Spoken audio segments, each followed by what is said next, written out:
I stood in silence, watching my husband of 8 years pack his expensive shirts into the fancy leather suitcase I had given him for our 5th anniversary. He moved quickly, like he couldn't wait to leave me behind.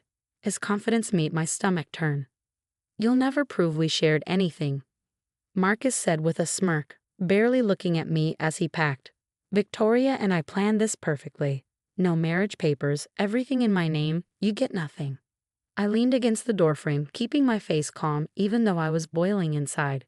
Marcus, now 35, thought he was too good for me. He believed he deserved someone younger. Victoria, his 23-year-old personal trainer, had convinced him he was missing out. "Nothing to say," he taunted, folding another shirt. "That's new. Usually, you never stop talking about our life together and all that nonsense." I watched him pack the cufflinks I had saved for months to buy.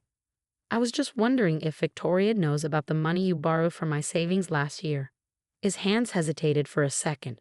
"That was a gift. You can't prove otherwise."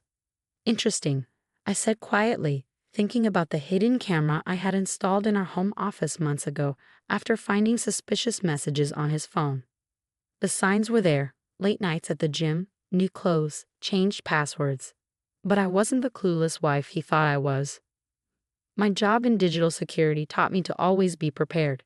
"You know your problem, Anna," Marcus said, zipping up his suitcase. "You know her take risks. Victoria understands passion adventure." I almost laughed. If only he knew about the cameras, the recordings, and the proof I had gathered about our shared assets. "You're right, Marcus.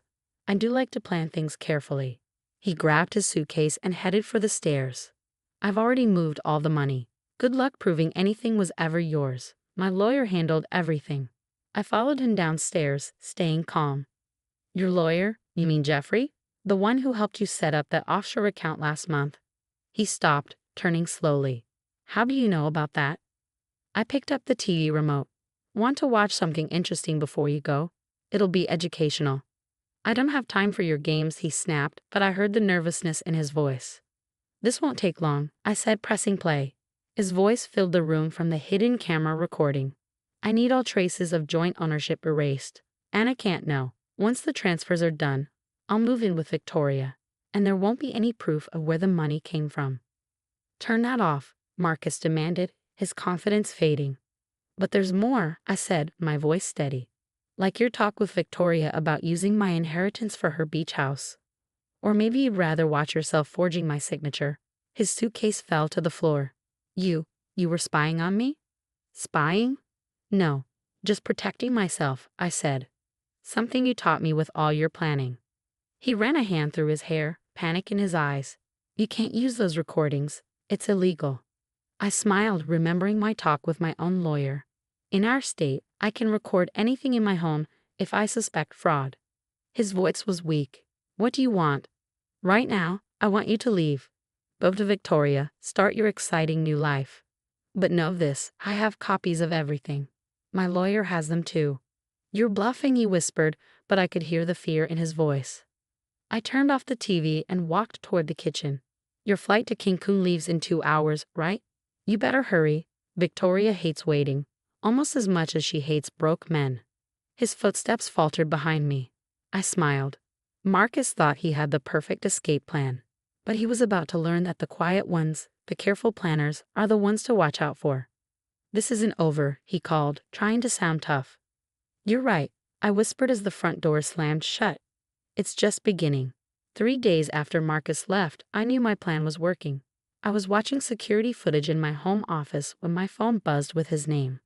"The bank froze my accounts," he snapped. "What did you do?"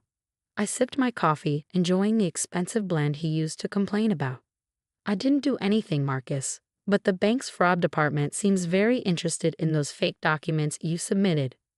"You vindictive." "Careful," I cut him off. "Everything's still being recorded. Do you want to add threats to the evidence?" Silence. I imagined him standing in Victoria's fancy apartment, probably wearing the silk robe he bought last month with our joint credit card. His tone softened, slipping into his usual salesman voice. "We can work this out. I was emotional, made mistakes. Let's talk." "Oh, like when you forgot to mention transferring my inheritance? Or when you emptied our retirement savings?" A woman's voice interrupted in the background. Victoria, demanding to know what was happening. Perfect. Time to play my next move. By the way, did you tell Victoria about the second mortgage on her condo? The one you took out to pay your gambling debts? Silence, then muffled arguing. I ended the call and turned back to my laptop. My lawyer's email waited for my response. The evidence was overwhelming. Fake signatures, stolen money, secret accounts. Marcus had been so focused on hiding our marriage that he left behind proof of his crimes. That evening, my doorbell rang. Victoria stood there, mascara smudged, clutching her designer handbag like a lifeline. "Is it true?" she asked. "About the mortgage." I stepped aside. "Want to see the paperwork?" She followed me to the kitchen, her heels clicking on the expensive floors Marcus insisted we import from Italy. I laid out the documents. "He told me you were just his roommate," she whispered, staring at our marriage certificate, "that this house was his investment property. He told me he was working late at the gym," I replied, watching her face crumble as she read through the mortgage papers. "He said the condo was a gift," she mumbled. "That he was rich from investments." Her eyes widened. "But this says he borrowed against it before even giving me the deed." I nodded and slid another document toward her. "He bought it with money from my inheritance. Here's the proof." He forged my signature to access it. Victoria sank into a chair, looking lost. "I'm going to lose everything, aren't I?" "Not necessarily," I said, pulling out another folder. "I have a proposition for you." Her eyes narrowed. "Why would you help me?" "Because Marcus needs to learn he can't treat people like this," I said. "And you're in a unique position to help me make that happen." 20 minutes later, Victoria left with copies of the documents and a new understanding. She had been played, just like me. But together, we could make sure Marcus faced the consequences. The next morning, my phone exploded with messages. Marcus was panicking. Victoria had moved out and taken evidence of his fraud with her. His perfect plan was falling apart. "You turned her against me," he yelled when I finally answered. "No, Marcus, your lies did that." I paused, then added, "By the way, the police have questions about those fake documents. Detective Rivera will be calling you soon." "You can't prove anything." But his voice shook. "Really? The hidden cameras caught everything. You practicing my signature, talking to your broker about hiding transfers. The bank's fraud team is very interested in those offshore accounts." A long silence. Then, in a whisper, "I'll lose my license." As a financial advisor, his career depended on his reputation. "You should have thought of that before stealing my money." A notification popped up on my laptop, an email from Detective Rivera confirming our meeting. Everything was falling into place. "What do you want?" Marcus asked, his arrogance finally replaced by desperation. "Name your price." I looked around my house now, the expensive artwork, the luxury car, the things he insisted we needed. None of it had made us happy. "I want you to understand something, Marcus," I said. "You didn't just try to steal my money. You tried to take my security, my future. But you forgot one thing. I'm not just your wife. I'm a woman who protects people from scams like yours for a living." He started to speak, but I kept going. "The evidence is already with the authorities. Your accounts will stay frozen during the investigation. And as for Victoria's condo, well, she's very eager to cooperate."